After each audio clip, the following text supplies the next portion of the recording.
In the words of Martin Luther King Jr., we are not makers of history, we are made by history.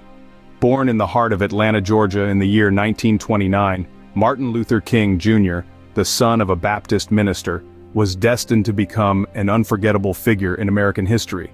His early life was marked by the harsh reality of racism, a bitter experience that would later shape his life's mission. He grew up in a world that was divided by color, yet he was determined to make a difference. Following in his father's footsteps, he chose to become a minister, a decision that would later prove instrumental in his civil rights leadership.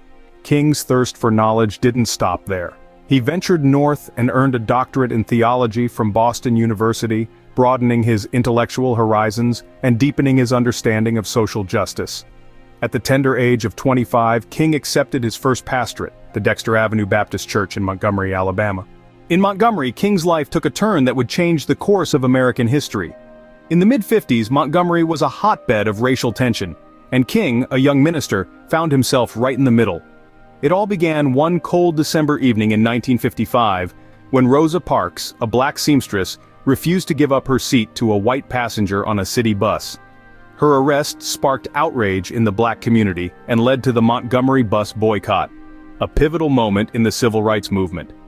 King emerged as the leader of this boycott, displaying extraordinary courage and resilience in the face of severe adversity.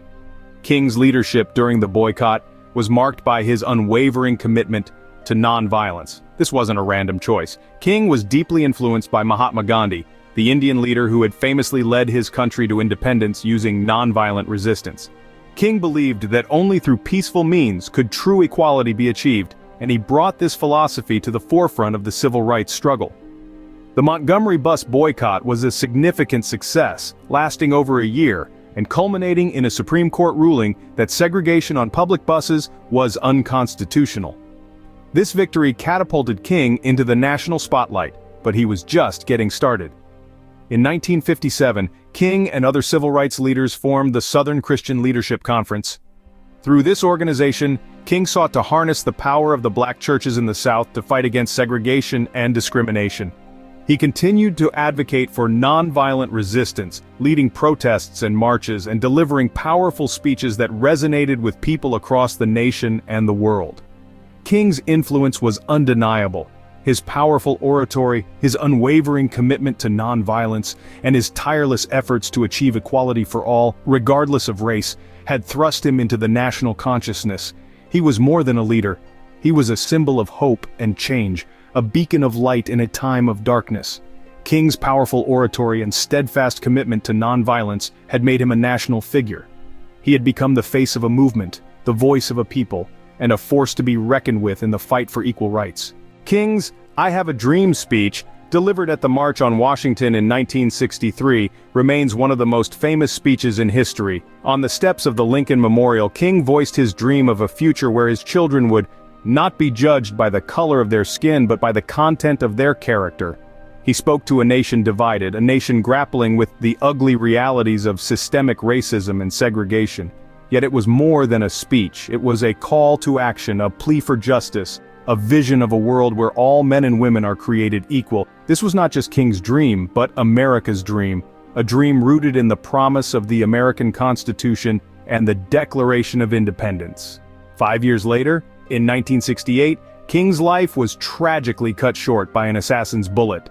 The news sent shockwaves around the globe. Mourners lined the streets, and tributes poured in from every corner of the world. The man was gone, but his dream lived on, echoing in the hearts and minds of millions. In the aftermath of his death, King's legacy was cemented. He was posthumously awarded the Nobel Peace Prize for his non-violent struggle for civil rights. Every year on the third Monday in January, we celebrate Martin Luther King Jr. Day, a national holiday honoring his life and achievements. King's dream has transcended borders and generations.